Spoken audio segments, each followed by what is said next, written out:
চট্টগ্রামের লোহাগাড়ায় প্রবাসীর এক গৃহবধূ অনৈতিক কর্মকাণ্ডে লিপ্ত হওয়ায় তার বিরুদ্ধে সংবাদ সম্মেলন করেছে শ্বশুরবাড়ির লোকজন।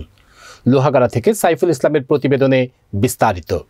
শনিবার বিকেলে সদরের একটি রেস্টুরেন্টের হল রুমে উপজেলার আধুনগর সর্দারনী পাড়ার ভুক্তভোগী প্রবাসী আবু তালেবের পক্ষে সংবাদ সম্মেলনে লিখিত বক্তব্য পাঠ করেন তার ভাইপো আবু সুফিয়ান। এ সময় তিনি অভিযোগ করে বলেন, তার চাচা আবু তালেব বিদেশ যাওয়ার পর থেকে চাচি অ্যানির চলাফেরা নিয়ে প্রশ্ন ওঠে। বিষয়টি তার বাপের বাড়ির লোকজনকে জানানো হলে মেয়ের সকল কর্মকাণ্ডের দায়ভার তারা বহন করবে মর্মে অঙ্গীকারনামা দেয়। এছাড়াও সম্প্রতি আমার চাচা বিদেশ থেকে পাঠানো 2,30,000 টাকা, স্বর্ণালংকার ও কাপড় চোপড় সহ প্রয়োজনীয় সামগ্রী নিয়ে ঘর ছেড়ে চলে যায়। আমরা প্রশাসনের কাছে সর্বোচ্চ শাস্তির দাবি জানাচ্ছি।